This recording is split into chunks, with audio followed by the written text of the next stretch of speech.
Welcome into another edition of the Going Deep podcast. I'm your host, Kevin Masseri, here with Mike Bunt. And boy, do we have a show for you today. We got OTAs going on. We got every player involved going to camp. We have no Stefon Diggs to talk about. We have Josh Allen to talk about. We have some press conferences. We have some Sean McDermott comments to mention. But we'll be right back at you with this action-packed edition. Josh Allen looking deep, going deep.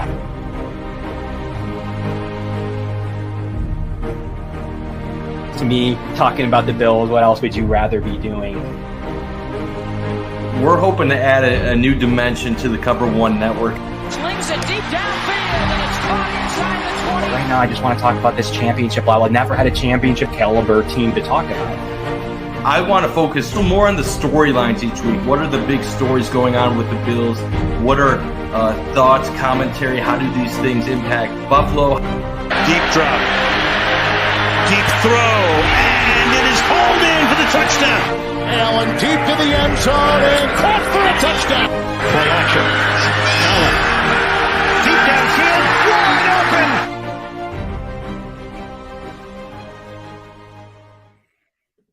Mike, we are back at you. Another edition of the Going Deep podcast.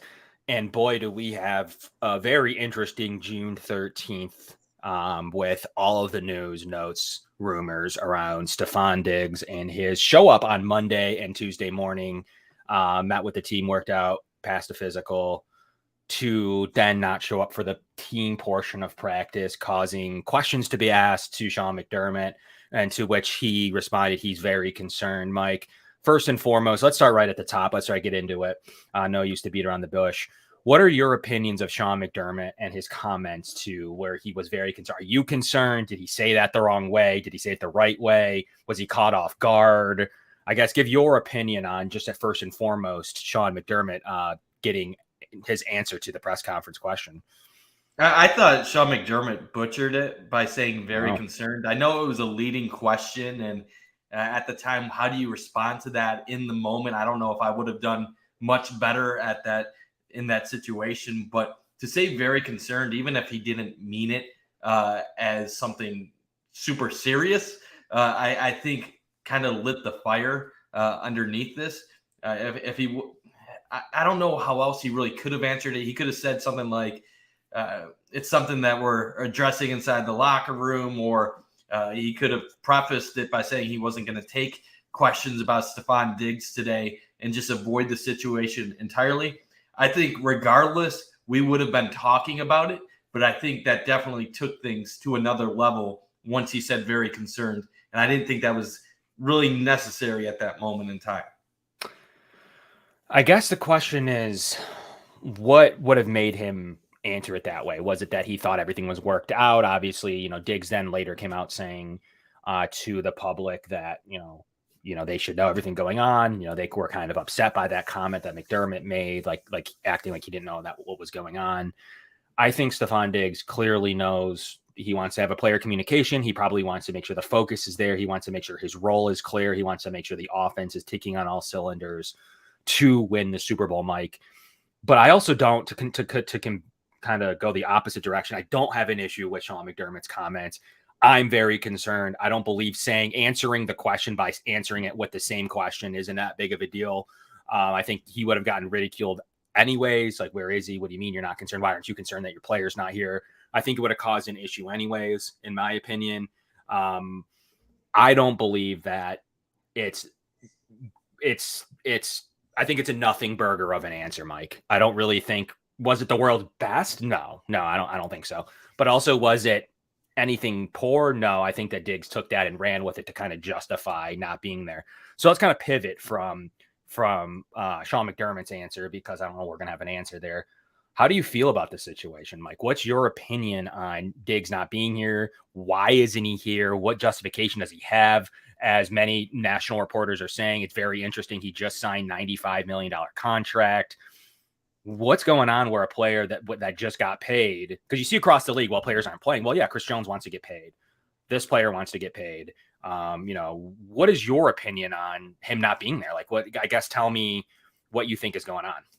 Yeah, it's certainly a unique situation because, like you said, it's normally one of three reasons why you would hold out of a mini camp or a training camp. Number one, obviously, comes to mind: money. That's not the factor here. He had the 4-year extension last offseason. He's paid as one of the best wideouts in football, so you can cross money off the list. The number two reason you would think is role. You're looking for a bigger role on a team. Well, that's not the case here in Buffalo, because he's already a number one receiver who's had over 100 catches the last 3 years, unless he was upset with his usage down the stretch. But if you actually compare Stefon Diggs' 2022 season to 2021, he had 5 more catches, about 224 more yards, and 3 more touchdowns in one less game. So I know a lot of people are saying, well, maybe he's upset with Ken Dorsey. Well, Ken Dorsey just got him the second best season of his career. So I don't think it's a usage or a role question. And then the number three thing that you would bring up is team. Does he like the direction where the team is going? Does he feel like they are doing what's necessary to win a Super Bowl? I don't know if I necessarily agree with Diggs if this is the issue, but maybe he wasn't satisfied with what they did this offseason. I that might be a little bit too much to say. That's speculation at this point, but he certainly wasn't happy down the stretch. His body language in the game against Cincinnati revealed that he was upset with certain things. Now, the question with his body language in the Cincinnati game, was that a one-time situation where it was a flare-up of emotions during a disappointing performance by the offense, defense, coaching staff, everyone? Or was that something that he had been feeling weeks prior that finally came out in a bad situation? That I don't know. But what it feels more like, Kevin, than anything else, is that this might be something that is a rift behind the scenes, that maybe there is a relationship, whether it is him with another player or him with someone on the coaching staff, that is just not seeing eye to eye on things. Now, we can't point out one or two players. We can all speculate on, maybe it's Josh, maybe it's Ken Dorsey, maybe it's McDermott. None of us know any of that to be a fact at this moment of time. So right now we're left with a lot of questions. The one thing I can say, Kevin, you have this information as well. What we were both told this entire offseason was that Diggs and Allen and some of the other people involved never made amends during the offseason. They didn't talk out supposedly what had happened in Cincinnati. So this could just be part of the finally airing out your problems and grievances that needed to happen months ago, but maybe it was just delayed till now. We'll get to the bottom of this. In the end, I don't think it's going to be as big of an issue as what we're all hyping it up to be at the current moment. Well, Mike, we'll see. In the middle on this, whether I think it's a big deal or not. I don't know that just because fall comes that it's not going to be a big issue. It's tough to see it going away to the level it's already reached. I would agree with you, Mike, fully yesterday. The level that it's already gone to right now makes me know, like, all of a sudden, like, something of this nature happening and it's just going to go away. I think maybe on the field potentially, but I don't believe that when moments get tough and they lose 2 games in a row, or at the end of the season when it happens again, I don't know where that's going to lead us. That would be my counter. Like, sure, maybe they could squash it. Quite frankly, let's look at the ramifications first. The ramifications of something happening, as tweeted by a lot of national reporters today, there's no way to get out of this contract. The Bills had just paid him an upfront roster extension, meaning they gave him his base salary to lower to vet minimum, meaning that a team that acquires Stefon Diggs acquires $1.165 million. The Bills are not allowing Stefon Diggs to go play on a $1.1 million deal, meanwhile eating $40 million against dead cap next year. It's not going to happen. So to be specific, it's $31 million against dead cap next year, $13 million this year, a combined $45 million dead cap. You would actually save money this year, but the problem is next year you would be sitting with a $31 million negative on your ledger before the season kicks off. So for that to happen, you would need extreme draft capital to overcome the fact that you're playing with $31 million less than every single other team in the NFL. So that's just the money side of the situation. The realistic side of the situation is Beane's not going to let it get to that point anyways. But if it did, there'd be no package outside of multiple high draft choices that would account for that kind of dead capital. Now, let's move past that, Mike. If you're looking at it from a perspective of the team, what's going to happen he quite frankly he's been paid.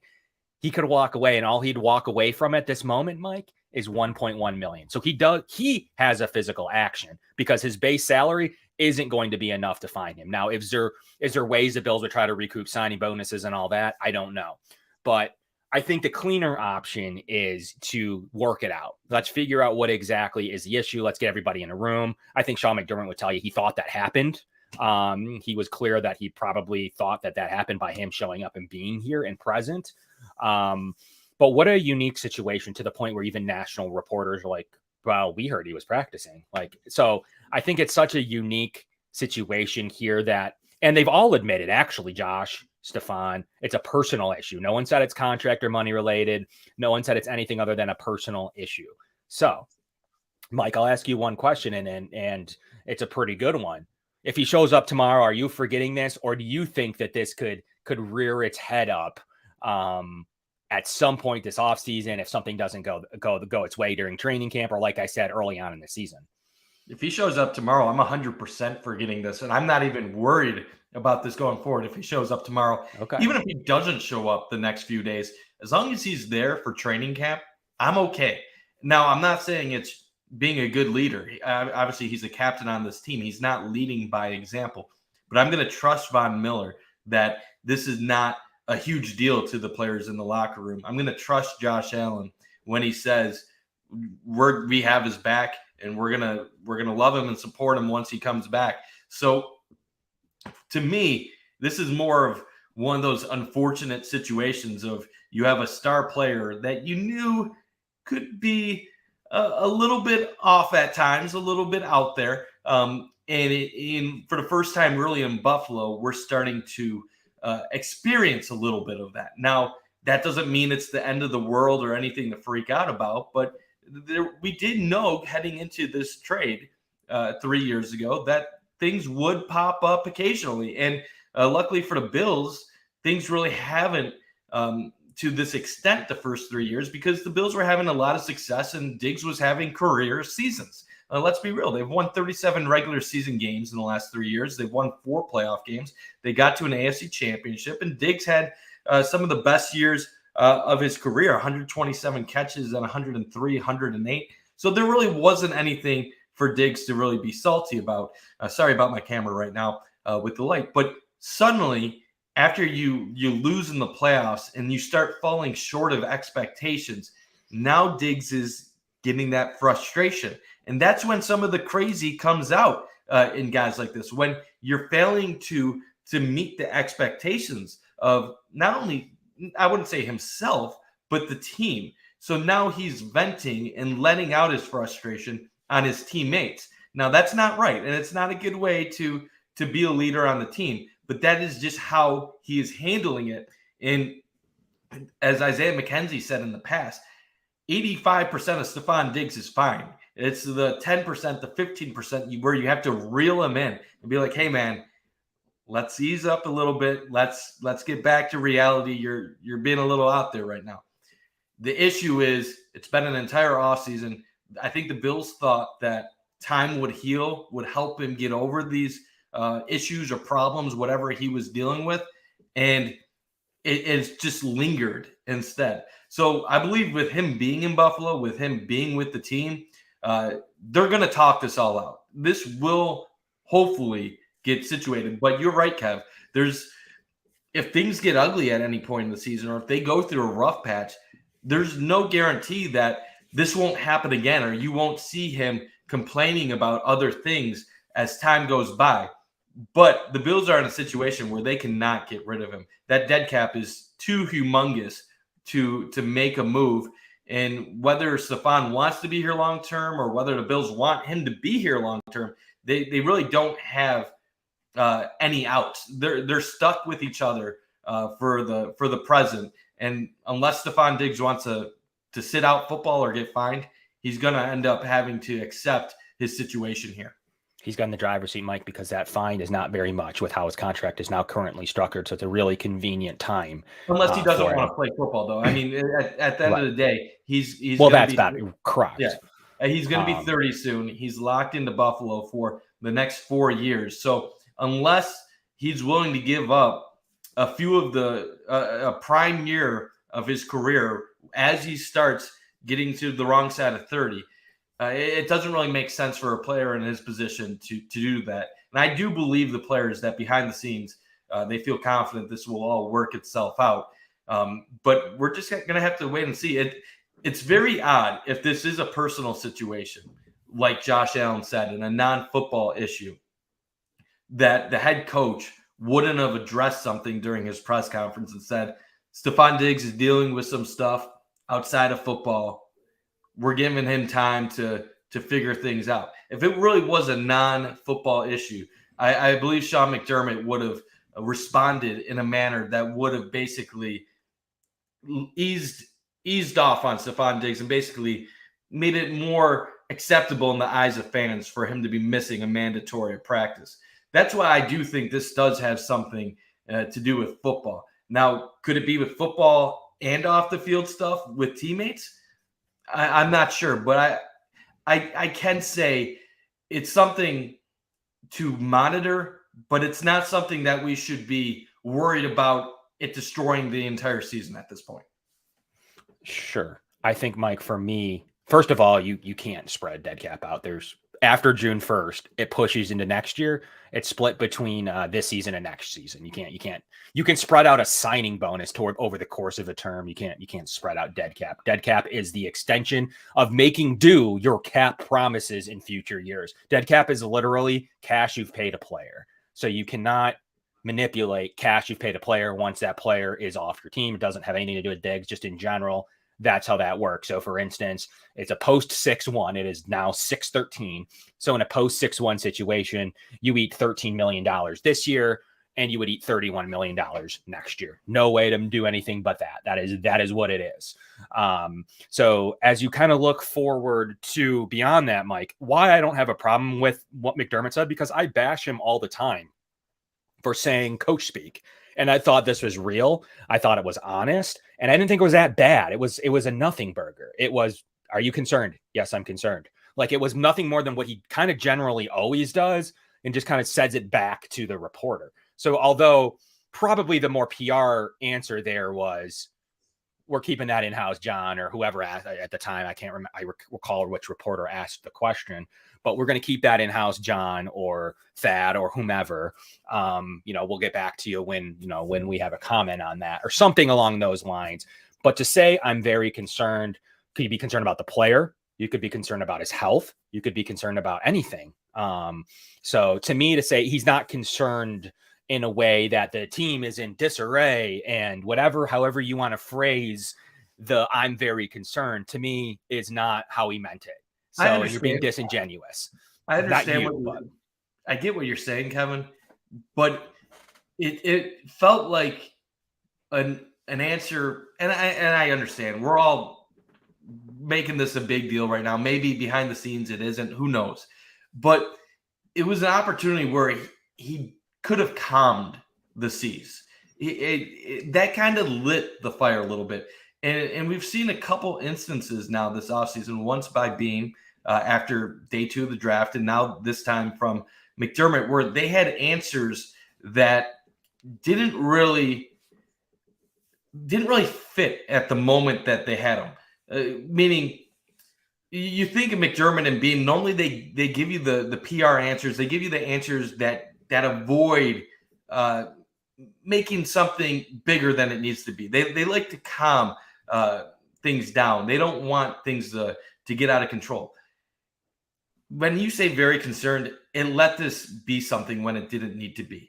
And I look back at when Bean even had the answer about Dorian Williams, about him starting outside and then being a special teamer. While that might be true, at the moment, it didn't have a sense of how this fan base and how reporters and people would react to it. Normally, I feel like Bean and McDermott have a better sense, I guess, overall with with how people are going to react to that type of news or what they say. And I'm not saying this was a huge mistake. In a day or two, this could all be over with and something that we move on from. If Diggs ends up reporting to practice, it felt a little uncharacteristic from him, in my opinion. But I'm not saying it's a big deal. It's just I thought he could have addressed it differently. Do you think, Mike, that it has to do with do you think it has to do with your best guess, that it has to do with Josh's focus, that it has to do with his usage, which I think you've already touched on his usage, it not being a factor? Do you think it has to do with Josh's focus in big time games, and he wants to know what's going to be rectified? Because it does seem like there's something there, in my opinion. Do you think it has to do with him not wanting to play football anymore? Like, I mean, it has to. It would seem like, but what scenario is better outside of going to Kansas City, maybe Philly, I guess playing in Dallas with his brother? Where do you like what is he after? Like, what's your best guess on what he wants? What does he want? That's the tough thing in all this, and we can speculate what is the problem behind the scenes, and we can defend him, we can hate him, we can say whatever we want, but all that really matters is there is something going on. Now, I know some fans, like I said earlier, want to they think that Dorsey is the target based on what was said in the press conference. I do not get that feeling personally. I guess it could always be Ken Dorsey or it could be somebody else. I do think there was some heat between Diggs towards Josh. Now, I wouldn't ever. I don't know if I would say Josh felt any animosity towards Diggs because I don't get that sense.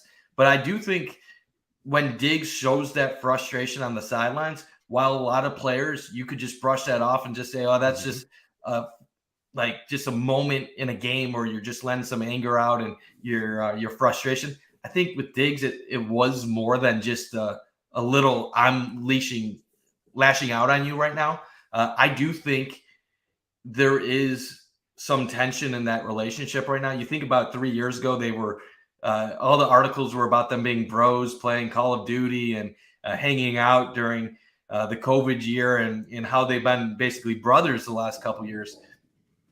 And obviously this is all speculation. I can't prove this, and we're all just guessing right now. But I do feel like some of that relationship has gone downward slightly. I don't know to what extent, but the fact that he reacted like that on the sideline definitely was a sign. And from what we've been hearing, the fact that this wasn't amended in recent months during the offseason, that's a concerning thing. Like you had 4 months to discuss this. Why wasn't this a discussion if it was a concern between Diggs and obviously something that was still on top of his mind? Hopefully just being back at minicamp, this all gets talked out. Like the easiest thing that can happen, they're all in the same building now. Then let it all out. Complain about whatever you need to complain about. We'll deal with it, and we will do our best to amend it or fix it. Whether that be, like I said earlier, issues with the coaching staff, issues with fellow players, or issues between Diggs and Josh. The one thing I will say is the most frustrating as a fan, though, in this, is that because it might be something personal and not due to the normal things that you deal with, money, team, role, it does complicate it a little bit because we're not talking about easy answers. When you're talking about fragile personalities and people that I hate using the word diva, but people that are a little bit prima donnas and do go all over the place sometimes with their emotions. You could be fine one day, you could be off the next day. You don't know what you're going to see on a daily basis. So right now it could seem like everything is crazy and off the rails. And tomorrow he could report to camp, catch a couple balls from Josh, and they could be best friends, hanging out, loving one another again. So it's really tough to say definitive stuff without knowing what the actual problem is, which I don't think is ever going to come out because the Bills aren't going to want anything in-house that would be a personal thing between players or a personal thing between a player and a coach or any issues with coaching philosophy or scheme, they're not going to want that to be public knowledge. So I don't know if we're ever really going to get to the bottom of this. I just anticipate one day we're going to get a report. Stefon Diggs either reporting the minicamp practice or he's reporting the training camp, and they're going to basically give non-answers from that point forward. Right. So as you kind of continue down the path, like, do you think that like a veteran in the locker room, call it Von Miller, Micah Hyde, can say, come on, guys, let's bring it in. Let's get it going. Do you think that anything like that's possible? Do you think you kind of just let it go? Like, what is the final consensus on what to do if you're a veteran leader in this room? You're not Josh, you're not Stefon, you're somebody else watching this. Von tried to answer to the best of his ability. What do you do if you're, another veteran on this team, trying to make sure that the story gets written positively come September? I say just continue doing what you do on a daily basis. Go to practice, go to camp, and just make sure you're positive and you have a good attitude every day towards practice. You control the controllables. You can't worry about what Stefon is doing off the field or what his issues are in this scenario. You just have to make sure that you do the best to make sure you're bringing a positive attitude and doing your work every single day. I know Von is always going to have the positive approach. He's going to assume that this is going to get figured out and that the Bills aren't going to be affected by this long term. I would say the defensive leaders, the offensive leaders, they should just continue focusing on their position groups and just getting better every day of practice, and then let what happens with Diggs and the rest of whatever is going on in that situation handle itself. And I saw one comment I did want to address quick by Tim, and let's see. I'm just trying to find it quick. I know we're speculating a little bit, Tim. Unfortunately, that is part of what we have to do as a podcast. It's something going on with the Bills. We're not pretending to be 100% in the know what's going on. Obviously, there's stuff going on. We're not saying it's this, or this, but it is something that is going to be a topic of conversation until it's addressed. So we're not fueling any narratives about what the actual problem is. We are trying to get a better understanding of what is going on with the situation. And it is a situation. So I understand what you're saying, and we're not going to talk about random rumors, and we're not going to be throwing juicy rumors and garbage against the wall, but it is something that we need to discuss, because you're talking about probably the best wide receiver in Bills history not showing up to a mini camp because of something that is happening either on or off the field that has left him disgruntled. So I understand that back in the day, a lot of these things would happen. People would miss training camp, people would miss mini camp, and they get resolved. And we're saying we most likely think this will get resolved and that he'll be on the field producing at a high level in September. But it is something worth talking about on a June 13th podcast when there's literally nothing. Also, what narrative that they said that they spread, or excuse me, that it was a personal issue. Like, we didn't say that. The team did, as well as multiple players. So it's a personal issue that is not contract related. It is not on the field. It is a personal issue with some form of something off the field. That is everything that we've addressed is mostly from facts. It's undeniable that Diggs had a freak out on Josh Allen on the sidelines. That is a fact. It is undeniable that he did not show up for practice today. It is undeniable that the Bills have said that there is a personal issue going on that needs to be resolved. But at the same time, we have also brought up that Von Miller has said it is not a serious issue. We have mentioned that Josh Allen says he loves Stefon Diggs and can't wait to have him back on the field. Those are not. Mike, do you believe that though, Mike? I believe Josh has been saying things this offseason as a way to appease certain people. Take that for what it's worth.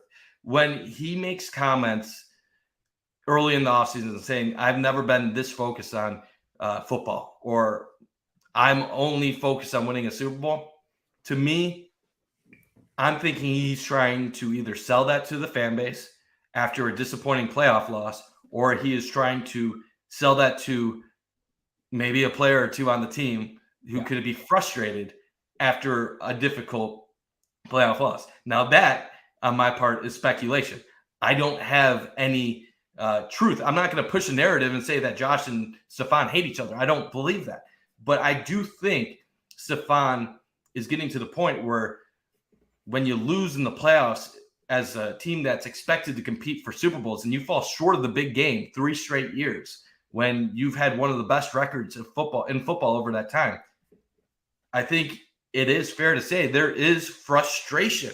And he is wondering, why are we falling short? Why can't we get past Kansas City or Cincinnati in the playoffs? How come we're a team that went 13-3 in the regular season, lost 3 games by a combined 8 points, and then we get smacked around by 17 points against the Bengals? So I think it is undeniable that there is frustration and personal, on the field, whatever you want to call it. It might be, it's most likely something that combines the two in this factor. And here's the thing, like, he showed up to Buffalo, so we know they're working on it. It's not something that he's just entirely avoiding. He is working on this with the people that are involved. So we just have to hope for the best. And there's no reason to freak out or say that this is going to have long-term ramifications. This is all about rehabbing and basically figuring out what this problem is and fixing it. And I think that that's fair. I think the fact that he's here, I think that may have been what happened. Whereas I don't think McDermott was caught off guard by the situation, Mike. Like, I don't think that anyone thinks that. I think that what is true is that he was caught off guard by the current state of what he thought probably was perceived to be him here working out, to what you just said. He's here. He's not avoiding it. He's in a room. He's meeting. He's working out physicals, all that. I do believe that side of it was like, wait, what? Why did we take a step potentially back? And then Diggs's camp rebutted it by not being very happy with Sean McDermott being concerned. But the point is this. It's that the player is here and he needs to accept the fact that he was just paid his entire salary up front, period. It's a little bit easier for him to now, sit back and think about it. But I do need him to start to participate in the thing that he's questioning others on potentially. The focus, maybe, let's win it all. We keep whoever is at fault during Cincinnati or 13 seconds or any other situation. But do you think the best way to achieve that is by not practicing, by not being there right now when, if you new pieces, new offensive linemen, you have potentially changing up with Dalton Kincaid on other scenarios? Like, is the right way to be what you're saying that the team needs to be by not being there? So to me, it's a matter of, it's a nothing burger right now, but it's something that I think needs to be watched very, very, very closely, as it has been, as you lead into the next phase, which to use that as training camp. I will be honest, if he doesn't show up for 3 days here, I'll have my questions on what's going to happen come training camp. If he does, I need to see him at one of the days. It's stupid. It's really stupid. I don't need to see him do anything. I don't need to see him, one-handed over the shoulder catches against Trey White. I just need to see him there in a Bills uniform jogging around. And at that point, for me, even I would bury it. I just think that a matter of what it means for a Mike, he's a captain. He's a captain who's paid. He's a captain who got his contract. He's paid. He got his deal, and he was paid up front again. He got his base salary up front by the team general manager. Do you like those factors are for context do matter? It does matter, but here's one thing that I saw in the chat, and I actually really agree with. The captains are what the players want as the leaders of the team. And while us as fans, we get frustrated when something like this happens, if the players understand what Diggs is going through, if the players understand this is something that he needs to deal with and that he will be relied on and he will step up to the occasion when it matters, then this is a non-story for them. So like we said earlier, if this goes into training camp, then we can be concerned.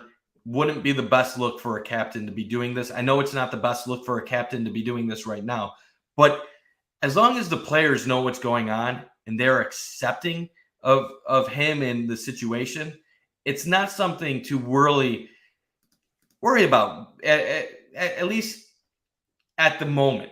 If this continues in a month and a half, then we'll be concerned. I get that we always look at captains as leaders and the role models that have their voice in the locker room, that lead by example. Sometimes you have captains that are captains because they're the best player in the room and their talent is undeniable, and you want to reward the best talent around. Jack Eichel was a captain of the Sabres. Obviously, that was a mistake. But sometimes, even when you have someone that might have a little bit of a diva personality or be a prima donna, you still want to reward them because you know in the long run you're going to need to rely on a guy like that. And while he might not always lead by example, that captain badge probably still does mean something to Stefon Diggs. And we've seen him last year in the past, how he started carrying himself differently at times. Now, it sucks to see him revert back to certain things, but he did lift himself up after being named a captain in the past with us. Right. And I think what's a good point. Yes. So thank you very much. 716 Maximilian, 78 Maximilian. That's exactly my point. How Diggs can reasonably expect staying away actually helps a team improve or better chance of winning the Super Bowl. I regardless of what's right, who's wrong, whether it's Josh at fault, McDermott, Dorsey at fault, doesn't really matter. I agree with this point fully. I really appreciate the super chat. Thank you so much.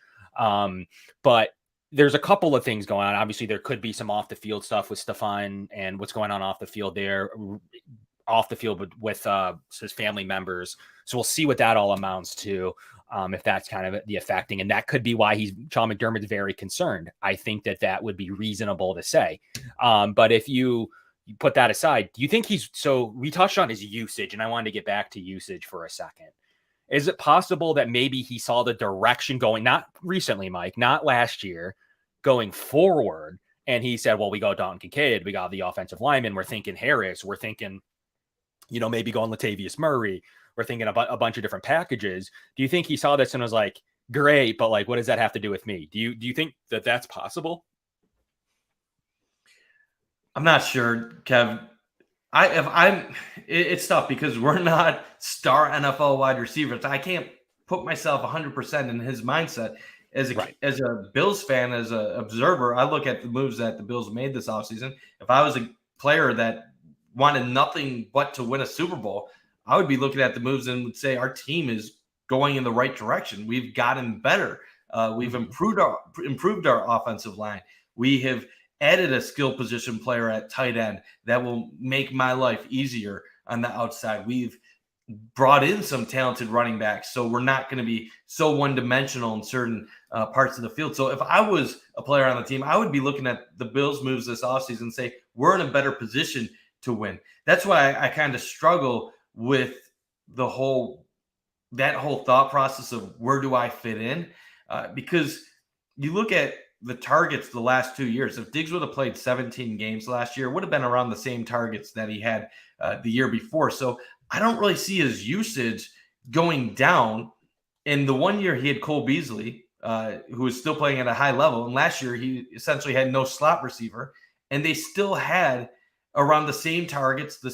Actually had more catches last year and more yardage and more touchdowns. So maybe he's frustrated about the way things went down the stretch and was worried about that carrying over to next year. But it's really hard to figure out because the Bills have made it clear he's their number one receiver, franchise future Hall of Famer, if this keeps going, receiver that they love and want to target him as much as possible.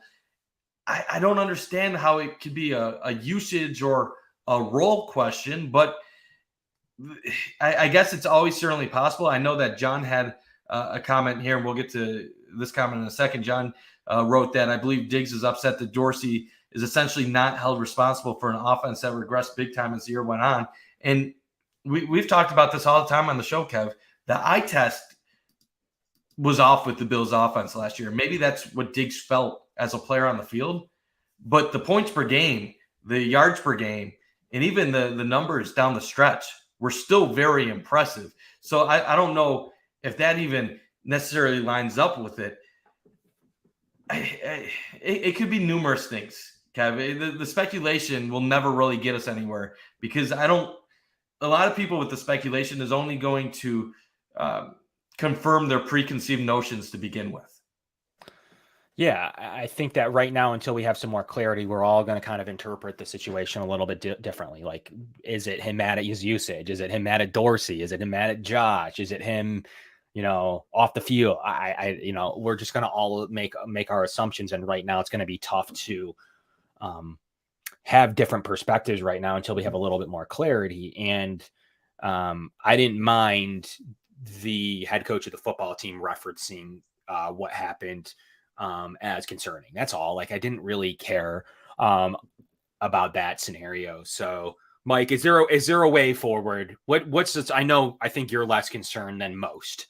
I would say if there's a concern level, that's just say here. Mike, you're here. Tell me.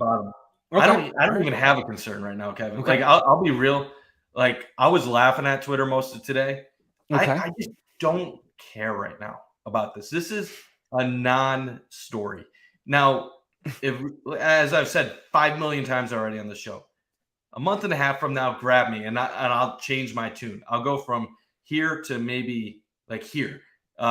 We get to like the end of August and we're still talking about Stefon Diggs. We get to early September. Then I'm going big time concern at that moment in time, because then it has the potential to impact regular season games. Your wide receiver depth is all dependent on him being your number one receiver. If Diggs is out regular season games because he doesn't like the direction of the team or these personal issues are impacting him, then you should be super concerned, because then Gabe Davis here is your number one. Your wide receiver depth is not what it should be at that point in time. And you're going to have to rely on a rookie tight end playing the slot to basically have a great rookie campaign in order to keep up your offense at a high level. But we're not even close to that point, Kevin. That's 3 months away. Training camp's a month and a half away. He could report to practice tomorrow, and we'd be beyond all of this. When we talk about the speculation, when we talk about the narratives, when we talk about all this stuff, the reason why in the end, like, none of it really matters is when you don't know what's going on, they're gonna address it behind closed doors. They're talking about it right now. And if I truly believe if Diggs had an issue that was not solvable, he wouldn't be in Buffalo right now. He wouldn't be trying to fix this at this moment. I believe the fact that he even is in Buffalo is a sign that he wants this to get addressed, and he wants to get on the same page with everyone. Devo receivers, if they don't want something to happen, they can make things a lot uglier than what Diggs has done so far. Yeah, and the whole wide receiver coach, a good point. Adam Henry's a new wide receiver coach. Chad Hall was much liked. Whether the receiver room between Davis and Isaiah McKenzie, I know Crowder got hurt, a couple other names, did not really improve, in my opinion, under Chad Hall. I do believe that is fair, that the Bills would go ahead and look for an accomplished receiver coach like Henry. Do you think that sitting down with him and Dorsey with the vision, and it's not going to just be, a lot of running this year. We're not going to take you out of the offense. Like, do you think that is part of the conversation, Mike? Like, you got to meet Henry first. I mean, if you go back to his biggest issue in Minnesota, at that point in time, it was usage combined with changing to a run-first scheme. Now, even if the Bills do intend on running the ball more this year, it'll never come close to approaching what Minnesota was doing when he got to the point of wanting to be traded. At that point in time, Diggs was on the ascension. He was starting to rise in his career, had a 100-plus catch season, and the very next year, he had around 60 catches. They didn't want to throw the ball anymore under Zimmer. And yes, Diggs still went over 1,000 yards. He was heavily involved in the deep passing game, but he wanted to be somewhere where he would be heavily utilized, be the guy. And I know he had mentioned recently on a podcast that he thought Minnesota was actually trying to punish him by sending him to Buffalo. I don't take that as a negative comment by Diggs about ending up in Buffalo. I take that more as you look at it. Antonio Brown was supposed to come here, and he was basically Diggs basically said in the podcast, Brown was like, no, I'm not doing that. I'm not going to Buffalo. And then a year later, you have Minnesota trading him to Buffalo, and Diggs looked at what Minnesota was doing to him as trying to put him in a worst possible situation to succeed. Ended up having the opposite effect. Josh Allen, Diggs, natural combination, perfect duo. And he's had the 3 best years of his career as a result. But if you are Diggs, and maybe you do have some concern that things are changing a little bit in a direction that you wouldn't necessarily want to see, it is logical to think that that would be something you would want to discuss, you would want to bring up. Now, would I think that would be worth holding out a day in minicamp over? Probably not. But you never know. It's certainly possible. I mostly, my speculation, my guessing, this has to do with how last year ended more than anything else, in my opinion. Very interesting. I think fully interesting about this conversation is how it's resolved and what kind of things will be said after the fact of, well, we were just kind of having a little tiff. It's keep it in the family. We were able to resolve this issue. So along those lines, Mike, I got to ask, it is, we have some time left in the show. Appreciate everybody tuning into the Going Deep podcast. Please smash the like button. It really helps us create content on the Cover One Sports Network. That means the world to us as we continue to get close to training camp, and we'll be bringing you great training camp action all summer long. But Mike, I have to ask you, what do you think about now more than ever, the Bills re-engaging and re-entertaining DeAndre Hopkins? It was said, do you think that plays a role in potentially you're looking at upgrading receiver? I mean, it's all a thing to me. It all is pictured together, regardless of which one is more important than the next. I do believe that some things of every bucket may have a role in this. Mike, what do you think about DeAndre Hopkins coming here and being receiver 2? And do you entertain that more, less, or not at all anymore? So what are you thinking? I've been of the thought process for a while now. I would love DeAndre Hopkins to come to Buffalo. I just don't think it's realistic with what he's seeking right now. And I don't think it makes sense from a Bills financial perspective to break the bank for a 31-year-old receiver. Now, does the D-Hop speculation in the offseason, does any of that have anything to do with what Diggs is thinking? I don't know. And I know we've been joking about the speculation because let's be real. None of the speculation means crap because we don't know what truly is going on. We're just having a fun conversation and we're stating the facts and we're trying to piece the puzzle together with what we're saying. So none of what we're saying is spiteful, hurtful, or bad. We support all the players involved. I know you want the best for Diggs. I want the best for Diggs. We want the best for Josh Allen, this coaching staff, this team. But it is interesting because you could take the D-Hop rumors in 2 different directions. If you're a fan, if one side could say that Diggs is upset because the Bills haven't acquired D-Hop because Diggs wants to win a Super Bowl, that a premium player like D-Hop could be the final piece that could get the Bills over the top, and he could be pleading to management, come on, make this move. But a devil's advocate to that would say, well, the Bills are showing all this love for D-Hop. What does that mean about how they feel about me? They've brought in Sherfield. They brought in Hardy. They drafted a tight end that's going to be the starting slot receiver most likely at the beginning of the season. Now they're talking about wanting D-Hop. Are they trying to take my targets away? Are they trying to take my receptions away? I'm not going to get 100 catches if D-Hop's here. So this is the funny thing about speculation because really, depending on who you are, you could take that 2 completely opposite ways to justify why he's feeling the way he's feeling. When in reality, it probably has nothing to do with either of that. But to answer your question, I would love D-Hop on this team. It would be a great insurance option as a number 2. The guy can still play. If you could get him on a reasonable 1-year deal, I think he would make this offense almost unstoppable while him and assuming Stefon Diggs are on the field at the same time.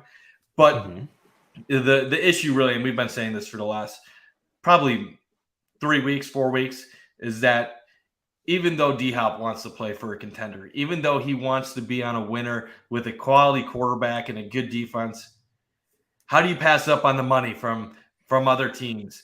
And when you get that bag of money, you're going to justify going to New England or Tennessee. You'll say, well, New England's not that good, but they did go 8-9, and maybe I'm the piece that gets them to 10 wins, and then we can make a run in the playoffs. Or you tell yourself, well, Tennessee hasn't been bad for that long. They've only had one season.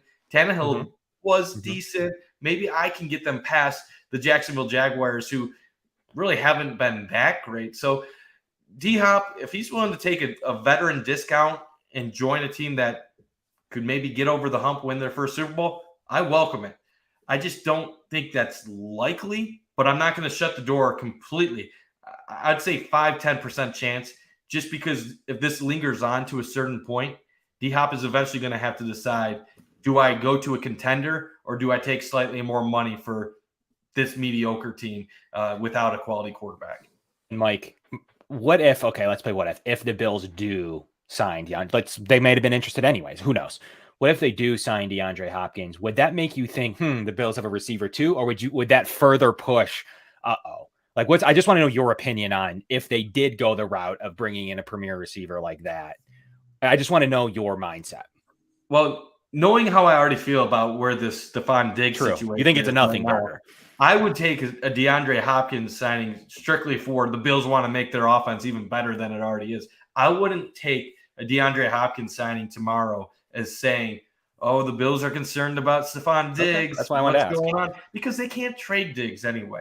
The dead cap is too crazy of a number right now where he's untradeable at the moment. And when I say untradeable, not that the Bills couldn't trade him to somebody else, but the Bills would never get the value back for a guy like that while holding on to all that cap. It'd just be such a detrimental move for the Bills themselves, which is why I don't think that would ever make sense. If they made the move and they bring D-Hop in, I look at it as the Bills are going all in. They have found a way with limited cap space to bring in 4 to 5 starters from other organizations last year while retaining 95% of their roster outside of Tremaine Edmonds. I would look at that as they're all in. Diggs, come on, man! We're doing this. I know you have issues. Come on, you're gonna have D-Hop next to you. You still have Josh. We improved our offensive line. We have this great defense. Come on, man! Let's get this done. So I wouldn't take that as anything regarding Diggs either way, because we've been talking about this for the past 2 months. So to me, this has been a discussion for too long to make this a connection to Stefon Diggs. And I see the one comment here. I don't want Hopkins either. Another diva. Let's be real. Receivers are what they are. Receivers want the ball. They want to score touchdowns. They want catches. And in the grand scheme of things, if you're winning football games, it doesn't really matter the way they're acting. The problem is when you start having things go wrong. And that's what we're kind of seeing as a result of the ugly playoff loss transferring over to an offseason at this point in time. The Bills get off to a hot start. They win some games. I don't think we hear about this Diggs situation going forward. It's when things aren't going well that you have to be concerned about how are these characters on your team acting at certain moments in time. And I think what's jumping out to me still about the scenario is I think the Bills have the best roster that they've had. We saw Dawson Knox get banged up with a Taylor Rapp breakup at the end of practice. Let's hope that's okay. I think, Mike, you said he walked off. That's what I was reading on Twitter. It sounded like the reporters at practice said he looked okay. I don't know anything beyond. We saw Josh Allen. It looks like he is. Let's talk about positives now that we talked about the other stuff for 55 minutes. That it looked like Trent Sherfield is fitting right in. It looks like underratedly Mike has a really good chance to be in this offense. Originally thought of a receiver 5, special teamer fighting with Justin Shorter for 5 or 6, kind of down there at the bottom. But it does seem like more and more like you have Hardy as your 4 and your gadget and can do everything. But then you have maybe originally planned for Sherfield. They already have a handshake with Josh Allen. It seems like Sherfield may be the guy, and he looks the part, Mike. We were talking I think about it's Tavon Austin in minicamp last year. Come on, no, man. it's different than Tavon Austin. Come on, Tavon Austin was at the end of his career. I'll give Trent Sherfield his due. He can play Okay. wide receiver, but we're talking about a guy in his first 4 years did practically nothing Right. at receiver. He's had one decent year for Miami, around 30 catches, some production.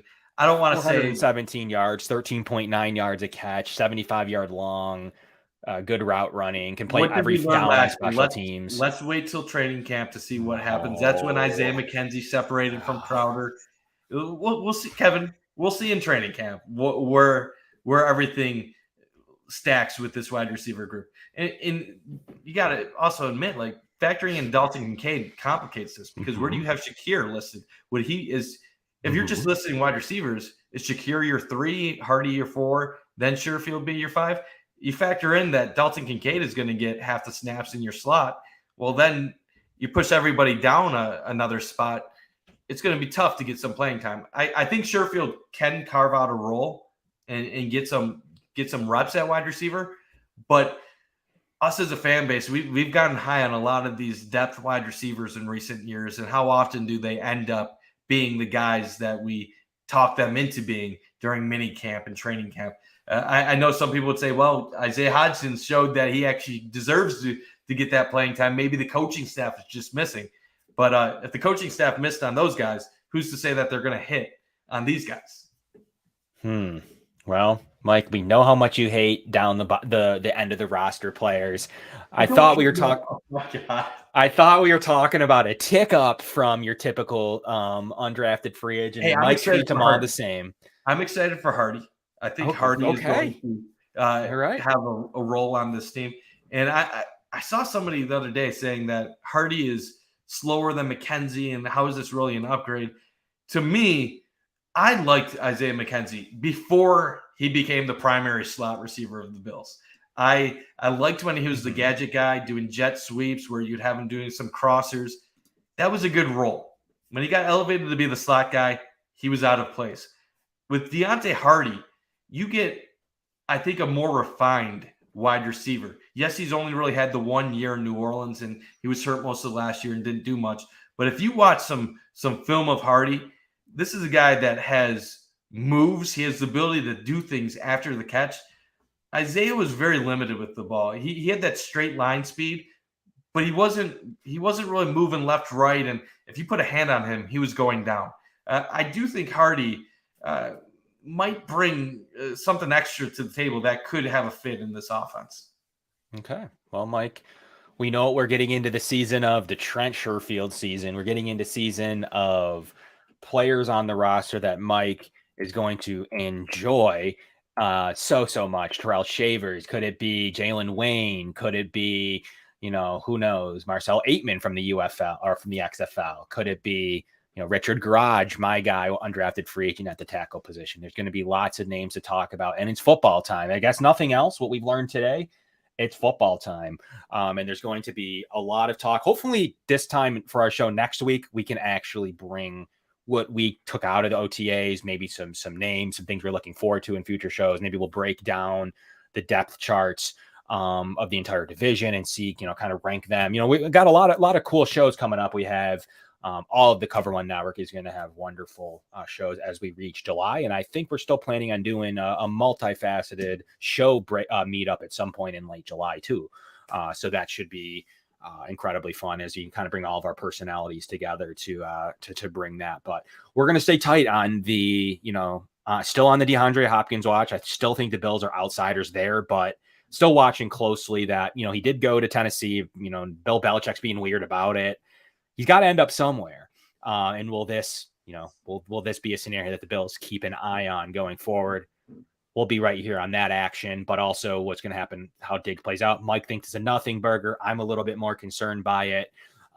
So we're kind of, I just don't know if it goes away, but Mike could be very, very right that by late July, it is a complete afterthought. So we'll be able to revisit this show here to see kind of. We might even know 16 hours from now, Kevin. 16 hours from now, we could have positive news about him reporting to practice and being ready to take some balls from Josh Allen, or the story could go up a notch and we could be talking about some more off the field drama going on. So hopefully for our sake, hopefully for Bills fans' sake, this all gets resolved and nobody feels the need to watch our show tomorrow afternoon because it's not a story anymore. And that's you're going to always watch the show tomorrow afternoon. And to all of our on-demand listeners, we really appreciate you guys to leave comments and reviews. Please smash the like button as well. But it's time, Mike, you know what it's time for? It's time for Gabe Davis receiver 1 season. I think that's ultimately what he looked good today. I mean, we talked a lot about other stuff. He looked like he changed his catch point. It looks like he's going up. He's plucking the ball. He's catching all hands. I don't take anything away from that other than maybe he changed some of the way that he concentrates and bring the ball in. So I'm excited to see the Gabe Davis progression. He's on a contract year. Will the Bills get him done this year? Will they wait? I mean, it's going to be Gabe Davis is an interesting story to me on how they view him. And will they go back and forth with contract talks? Who knows if they already are? Will he get signed in camp? Will they wait on it? Will they get a comp pick for him? There's a lot to go down. Gabe Davis is an interesting story and one, I had originally had show notes for today, but I'm going to push him on my notes. I'm going to watch some more stuff on him. We'll bring some Gabe Davis topics next week on the show, but he's somebody that is really interesting to this season. He is a pretty fascinating player. He was last year, I think, because of the expectations, but this year, no expectations. What can he do? Just being a guy that needs to be a big piece to the offense, but have a lot of other weapons behind him that, can be just as important. So Mike, with all that being said, this was the Going Deep podcast. We really appreciate everybody tuning in for this action-packed, just over an hour. All of Cover One will be on Spaces. We'll be around to talk and see if any breaking news happens. Maybe someone will go live, and we have shows all week covering OTAs, covering minicamps coming up, training camp, and the Diggs, and maybe Hopkins scenarios as well as we look around the league. But lots to like, maybe as deep as the defense has ever been. The offensive line is rehab. There's a lot of football reasons to be happy, Mike. So with all that being said, we'll be right back at you next week at 7:00 right here on the Cover One Podcast Network. If you wouldn't mind hitting that like button below, that means a ton to us and all of our Spotify and Apple Podcast listeners. That would be excellent as well to leave your reviews. But we brought as much as we could on the topic, and we'll see what happens in 16 hours, as Mike likes to say. But from the Going Deep Podcast and the Cover One Podcast Network, I'm Kevin. That's Mike. We'll be here 7:00 next week. Catch you later. Josh Allen looking deep, going deep.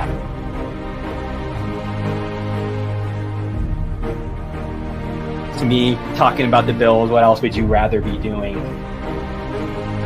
We're hoping to add a new dimension to the Cover One network. Slings it deep downfield, and it's caught inside the 20. Right now, I just want to talk about this championship level. I've never had a championship caliber team to talk about. I want to focus more on the storylines each week. What are the big stories going on with the Bills? What are thoughts, commentary? How do these things impact Buffalo? Deep drop. Deep throw. And it is hauled in for the touchdown.